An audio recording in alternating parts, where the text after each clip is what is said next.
WXII 12 News at 6 starts right now. Found the body that the coroner has identified. A heartbreaking announcement. The worst case scenario in South Carolina as a missing little girl's body is found by investigators. What else they found and what happens now. Plus, a sinkhole saga is about to come to an end. Plans for this Taco Bell in Wilkesboro that's been at the center of a long battle for several years now. First tonight, after a record-breaking rainy start to the month, will we get a chance to dry out as we take a live look at radar and satellite? A lot of those colors just to the east of us. We certainly hope they stay far to the east.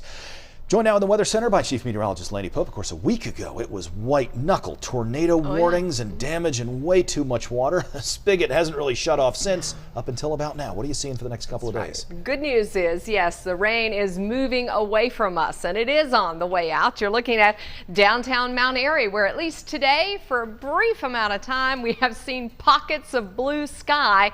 That trend is going to continue heading into the weekend. We do still have some leftover rain. There's just a little bit of it right now pushing through Guilford County, Alamance County, as well as Randolph County. But most of the real heavy rain is well to the east and moving away from us, and the cold air is already starting to spill in. You can see that sea of blue spreading into the mountains, where temperatures have dropped into the low 40s right now. 42 in Galax. Just in the last hour, we've seen temperatures dropping in places like Mount Airy and North Wilkesboro in the low 50s, and we're also seeing some of those temperatures dropping down into the 50s, where we were in the mid 60s earlier in the Triad. By tomorrow morning, 25 in the mountains and temperatures just above freezing across the Triad. We'll look ahead at the weekend coming up.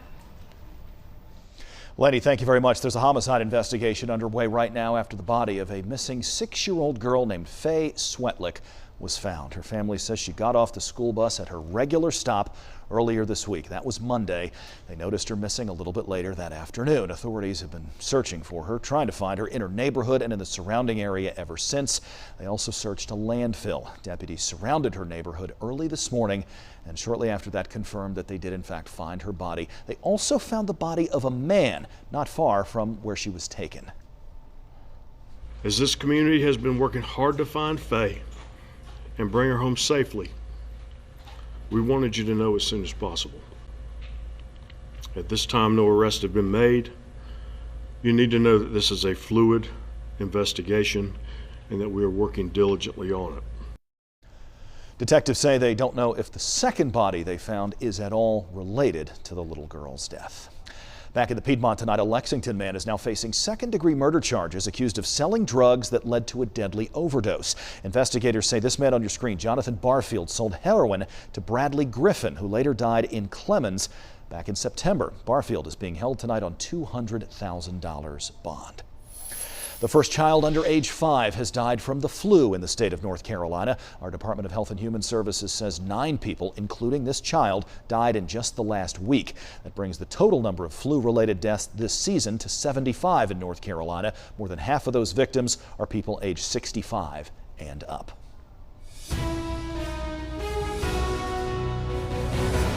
Commitment 2020 now. We are just more than 3 weeks away from North Carolina's primary election, and Democratic presidential candidates are starting to schedule a number of appearances here in our state. Just today, in fact, we saw Michael Bloomberg campaigning across the area, addressing hundreds in both Winston-Salem and in Greensboro. Our Bill O'Neill had the opportunity to speak one-on-one with the former New York mayor in Greensboro, and among other things, asked him about a policy that he supported during his time in New York that many have said is discriminatory.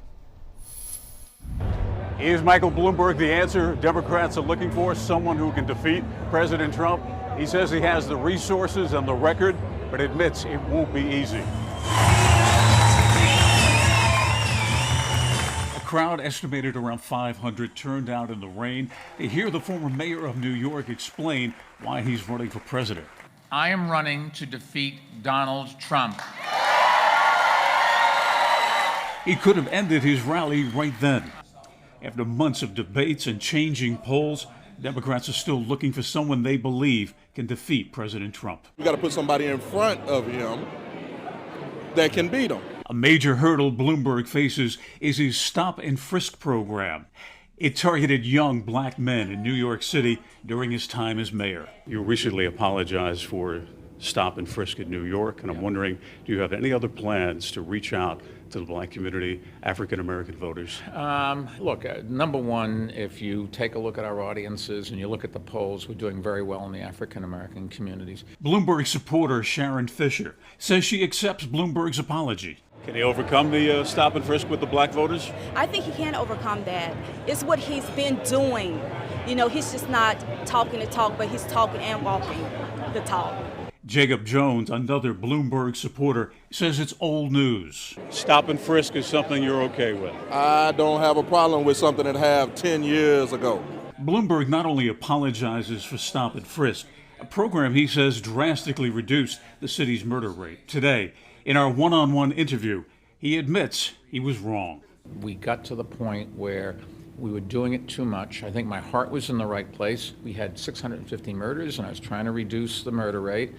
But I didn't quite recognize that we were stopping an awful lot of people, and it just grew with time. And we stopped an awful lot of young African-American men and women, and it hurt. Bloomberg tells the Greensboro crowd President Trump is a national emergency that must be stopped, adding he knows how to stop him. We all know that Donald Trump is a bully. But he's from New York, and I'm from New York, and I know how to deal with New York bullies. Bloomberg's not only outspinning all the Democrats on TV, he has employed more than 100 staffers in 8 offices across North Carolina. In Greensboro, Bill O'Neill, WXII 12 News.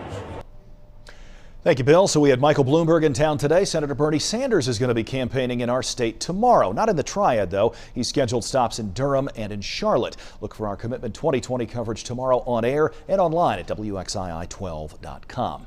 A quarter of registered Democrats in our state say they would vote for Senator Sanders if the primary were held right now. That's according to a High Point University poll. 19% say they would vote for Joe Biden, followed by Michael Bloomberg, and then Elizabeth Warren. Early voting is underway in the state of North Carolina. It started today and runs through the end of the month, February 29th. If you are not yet registered to vote, you can still register at these early voting sites. You will need to prove your residence to register during this period, but you do not need an ID to actually cast your ballot if you're already a registered voter. North Carolina A&T State University tonight is encouraging its students to vote in this primary. Students held Party at the Polls today in the Dudley building on campus, which serves as an early voting location this year. A&T students were vocal during the redistricting battle in our state because the university had been split in half between 2 congressional districts. Now this entire university is in North Carolina's 6th congressional district. North Carolina A&T has over 12,000 students, whether that be undergraduate or master's, and a lot of them vote here because we are here a lot even if you do not live on campus. And you want this campus to have one voice because by having it split in half, you're diluting us. You're diluting our vote and our voice. A&T says many of its students will be voting for the very first time in their lives this year, and the goal is to turn them into lifelong voters. Stay with WXII 12 throughout the year for all your political news. You can also head to the WXII 12 News mobile app. You can find candidate profiles, plus a resource to determine which district you're in. It may have changed from the last time you voted because both congressional and state maps have been redrawn.